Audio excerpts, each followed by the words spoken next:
Hi friends, అందరికీ నా హృదయపూర్వక నమస్సుమాంజలిలు. ధర్మం శరణం గచ్చామి బుక్ నుండి గృహస్థ ధర్మం 4వ రోజు. అణకువలో ఉండే పిల్లలంటేనే తల్లిదండ్రులకు ఇష్టం. అణకువలో ఉండే పిల్లలంటేనే తల్లిదండ్రులకు ఇష్టం. వాళ్ళనే ప్రేమిస్తారు. కానీ అలాంటి పిల్లలు దాదాపుగా ఎప్పుడూ మహా ముద్దబ్బాయిలుగానే ఉంటారనే విషయాన్ని ఎప్పుడూ గుర్తుంచుకోండి. ఎదురు తిరిగే కుర్రాళ్ళే చురుగ్గా తెలివితేటలతో ఉంటారు. కానీ అలాంటి వాళ్లకు ప్రేమ గౌరవాలు లభించవు. ఉపాధ్యాయులు వాళ్ళను ప్రేమించరు. సంఘము వాళ్ళను గౌరవించదు. అందరూ వాళ్ళను వెలివేస్తారు. వాళ్ళు సంఘంలో సర్దుకొనైనా పోవాలి, లేకపోతే ఏ తప్పో చేసిన వాళ్ళలాగా తలదించుకొనైనా జీవించాలి.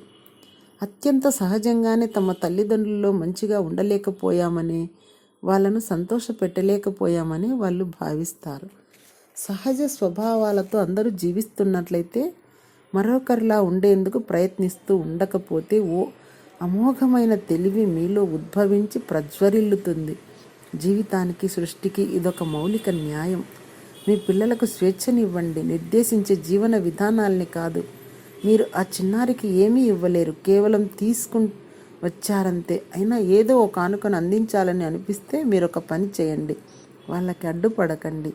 అంతకు మించి ఏ కానుకను ఇవ్వగలగడం సాధ్యం కాదు. ఆ మాత్రం తెగించి ఆ చిన్నారిని అవ్యక్తంలోకే వెళ్ళనీయండి.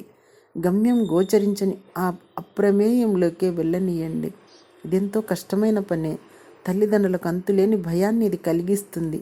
ఆ చిన్నారి ఏమవుతుందో ఎవరికి తెలుసు? ఆ భయంతోనే అందరూ పిల్లల్ని మలచే ప్రయత్నాలు సాగిస్తారు. ఓ నిర్ణీత జీవన విధానాన్ని నేర్పే ప్రయత్నం చేస్తారు.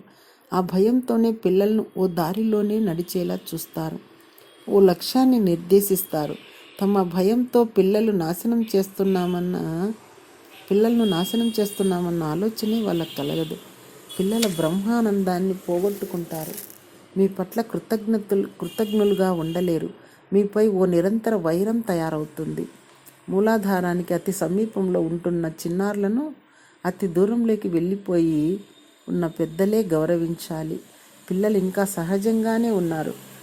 పెద్దలే నక్కలలా తయారైపోయి ఉన్నారు. పిల్లలను గౌరవిస్తే ఏం జరుగుతుందో మీరు అర్థం చేసుకోగలరా? అప్పుడు మీరు అందించే ప్రేమ, గౌరవం వల్లే పిల్లల ఉనికి దివ్యంగా కొనసాగుతుంది. మీ భయం వల్ల పిల్లలకు ఏమాత్రం మేలు కలగదు. ఈ విధంగా ఓషో గారి అద్భుత ప్రవచనం విన్న తర్వాత మనం ఇంకో కోణంలోంచి కూడా గమనిద్దాం. తల్లిదండ్రులు మనకు స్వేచ్ఛను ఇచ్చారు. మనం పాడిందే పాట, ఆడిందే ఆట. మన జీవితాల్ని, మన ఇష్టాల్ని వదిలేశారు. హాయిగా జల్సాగా గడుపుదాం. పెద్దలకి మస్కా కొడుతూ మనకు కావాల్సింది రాబట్టుకుందాం. అయినా ఇప్పుడు కాక మరెప్పుడు అనుభవించాలని బాల్యావస్థను ఇప్పుడిప్పుడే వీడుతూ యవ్వనంలోకి అడుగు పెడుతున్న పిల్లలు ఇలా ఆలోచిస్తూ ఉంటే ఖచ్చితంగా వీళ్ళ జీవితాలు బూడిదలో పోసిన పన్నీరే. యవ్వనంలో ఉన్నప్పుడు చక్కటి బ్రహ్మచర్యాన్ని పాటించామంటే లోక విద్యల్లో, పారలోక విద్యలో ప్రావీణ్యత సంపాదిస్తే బ్రహ్మజ్ఞానులు అవుతారు. అలా కాకుండా అనవసరంగా తిరుగుతూ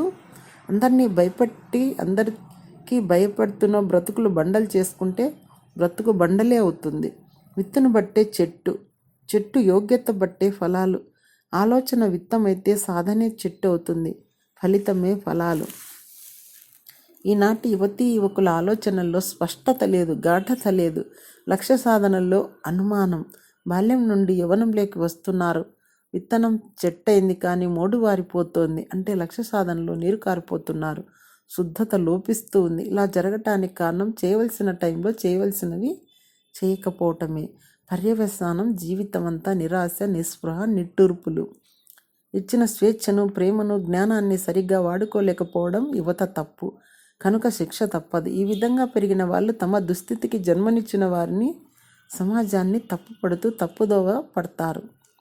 చక్కటి బ్రహ్మచర్యంలో పెరిగిన వాళ్ళు ఇంతటి అద్భుత దేహాన్ని ఇచ్చి స్వేచ్ఛ స్వాతంత్రాలతో వారిని పెంచి వారి ధ్యేయాలకు సహకరించిన తల్లిదండ్రులకు తమ సహకారం అందించడం తమ కనీస ధర్మంగా భావిస్తూ మాతృదేవోభవ, పితృదేవోభవగా చూస్తారు.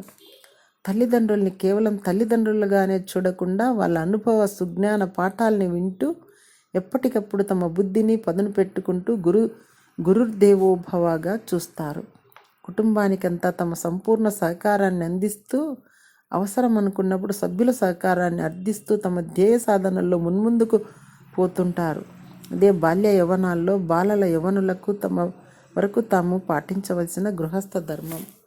ఏది ఏమైనా బాల్యం యవ్వనంలోకి, యవ్వనం కోర్కెలలోకి పోతుంది.